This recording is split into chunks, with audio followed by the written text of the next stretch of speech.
Things that make Vietnam unique. What's the craziest thing you've seen at a regular supermarket? Because in this country, you'll see crocodile and frog meat right next to fish. This is what you'll see in Vietnam on a regular basis, and this is definitely not the only thing that makes this country unique. Here is 12 more.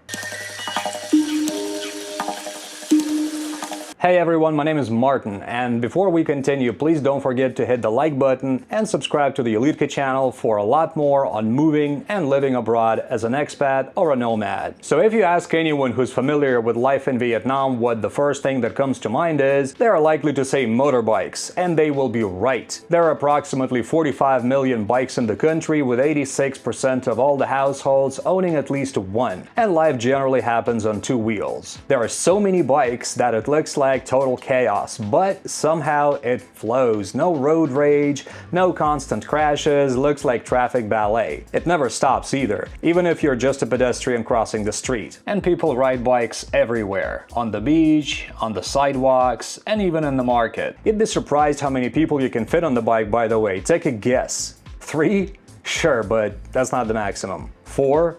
Yeah, keep going. There you go, it's actually 5 if you count kids.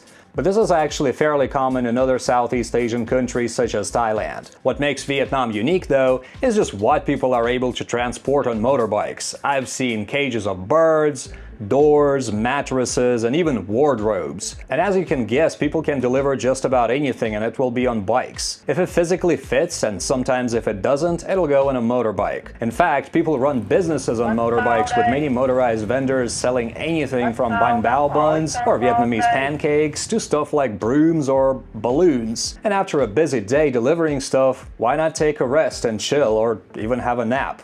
Without getting off your motorbike, of course. Parking them happens on sidewalks, and if you've ever been to Vietnam, you know very well that sidewalks are not really for walking. Often they are for parking, or if it's trafficy, they kind of become extra lanes. But most of the time, sidewalks double as extra space for restaurants, bars, repair shops, storage, social space, basically anything but pedestrian traffic. You often walk on the road because the sidewalks belong to life, not to walking. Well, how do you walk then if the roads are trafficy? Well, you kind of use the gutter.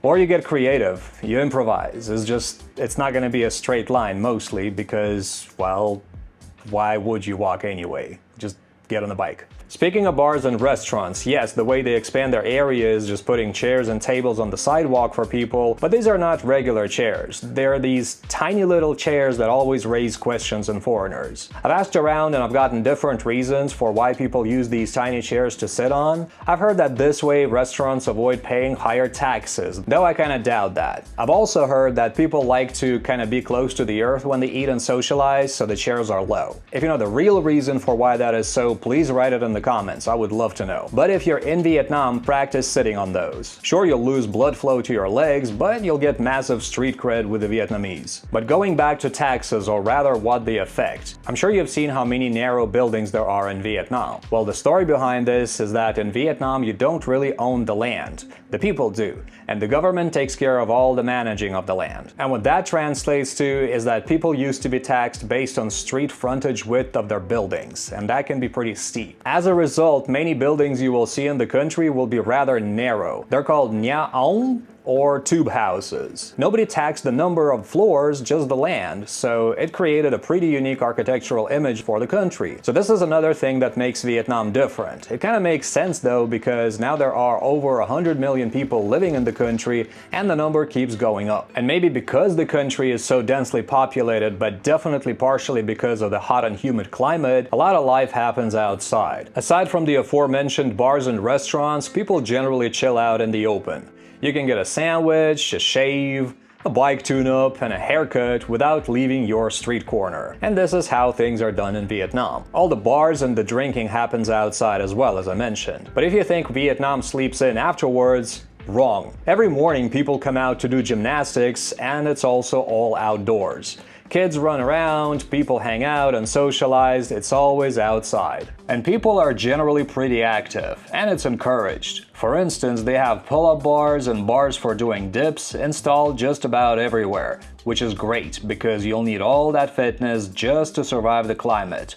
Most areas get sweltering hot in the summer. Well, if the heat doesn't kill you, the fashion might. Young ladies protect themselves from the sun so much that when we first moved to Vietnam after Malaysia, we thought that there are many Muslims here as well. Well, the truth is that it's not that. It's just there is this kind of fair skin cult in many East Asian countries, and Vietnam is no exception. Ladies will go to great length to cover themselves as much as they can because, well, the sun is brutal. Older ladies kind of wear these pajama things everywhere, and they are often fancy. You'll see lots of Chanel and LV prints. Actually, one time I saw Gucci, Chanel, and LV prints on the same outfit. But that's actually not even the best part. The best part is the Hanoi bikini. This is actually not unique to Vietnam. They also do the same thing in China. It's just in China it's called the Beijing bikini. And here is what that is. It's men who just roll up their shirts to show off their bellies. At first you think, why would you do that? But actually it's practical. It's the cheapest AC system on earth. Abs are optional for this. As a matter of fact, a belly is usually preferred. I'm guessing it's to increase the size of the area being cooled. What cools the earth is the rain, and when it rains you'll instantly see many bike riders in ponchos. I swear they just kind of instantly spawn like that, like changing skins in a video game. Everything turns into a freaking army of plastic ponchos like jellyfish on wheels. Traffic, of course, doesn't stop during rain. It doesn't even completely stop during a storm, just because, well, in Vietnam the mentality is, if it can be done, why not do it? And that's just kind of the Vietnamese way. There is a really strong sense of national identity in the country, and this is reflected in many cultural habits. You'll see it right away in non-hats. These are the classic conical hats that offer protection from the sun and the rain. And you'll literally see them everywhere, more so than in any other Southeast Asian country. But this is not the only nationwide habit in Vietnam. Here you drink beer with ice, coffee together with tea, and tobacco is smoked out of these giant bamboo pipes. It's only in the north though. And believe it or not, pho is actually breakfast food. Like, some restaurants completely run out of soup by 11 a.m. So culture is super strong here, and one of the most visible parts of the local culture is the holidays and the festivals. There are quite a few festivals during the year, but they all fade in comparison to Tet, the Vietnamese New Year. Tet is huge and surreal. There are many cultural practices associated with Tet, like there are a lot of special foods prepared just for Tet, and a lot of festivities and parties before, followed by massive fireworks in the evening of the actual Lunar New Year. But the biggest thing is just how quiet it gets during the Tet week. The normal hustle and bustle just disappears. It becomes kind of eerie because as everyone goes home to spend time with their families, the streets go empty, and many businesses close completely. And after they reopen, it takes a while to restart all the logistical chains. If you go to Vietnam, be wary of the Tet week. It can be a great time to visit Vietnam, but that really depends on what you want from your visit. But the biggest part of the national identity in Vietnam is the language. Though despite the absolutely genius phonetic adaptation of the language created by a Portuguese monk in the 18th century, the very same language is actually quite different throughout the country. So much so that people from different regions don't always understand each other. Take this simple sentence: I bought a coconut. And please forgive my accent. In the north it would sound something like Anh mua một quả dừa. Anh mua một quả dừa. While in the south it would sound something more like Anh mua một trái dừa.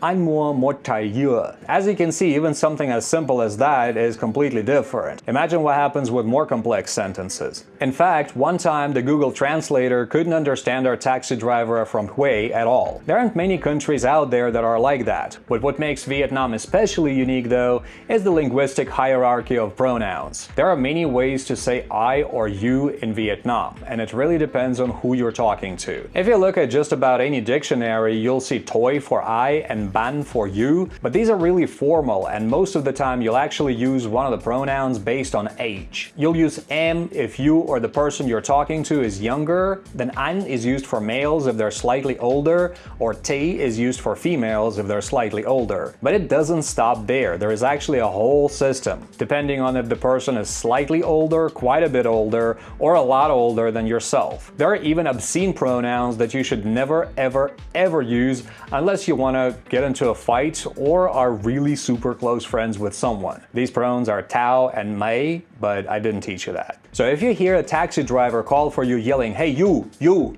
they're just trying to properly address you. They're trying to translate "anh ơi" directly, which would be a perfectly respectful way to address a stranger on the street. Keep in mind that Vietnam is a country with a long, complex, and very turbulent history where peace is a relatively recent thing. But one of the ways that this has become a part of everyday life is the abundance of wartime and post-war vehicles and artifacts. This is one of the few countries where you'll see old US Jeeps or Soviet gas or OAS vehicles side by side. And this is another thing that makes Vietnam unique. Nowadays, all these vehicles are more like collector's fashion statements than anything else, but they're not cheap. Vietnam is actually the fastest growing economy in Southeast Asia at the time that this video is recorded, and I think that this country has a very bright future. See, despite the fact that Vietnam is a nominally communist country, people are actually free to do business, and it shows. There is a lot of enterprise in the country, as big as hotels or as small as the lady selling banh mi's on the corner. And plenty of money, which sometimes results in some pretty interesting visuals like these. But despite Vietnam being a communist country with a lot of government involvement, imagery, and symbols, it doesn't mean that moving here you'll be entering a highly restrictive society. In fact, it's quite the opposite. Daily life feels freer than in many other places because generally nobody wants anything from you. The mentality here is live and let live, meaning that people are very self-reliant, friendly, and non-confrontational. Don't bother anyone, handle your own business, and people will leave you alone. And you will pretty much never see any conflict here. But if you do, and partially this is why you don't, it will most likely be serious, especially if the offending side is an outsider, which translates into one important universal truth proven time and time again. Don't with the Vietnamese. Do, however, give this video a like and subscribe to the etched channel for a lot more on living abroad as an expat or a nomad, and click on the little bell sign to be notified when a new video is uploaded. Other than that, thank you very much for watching and stay nomad.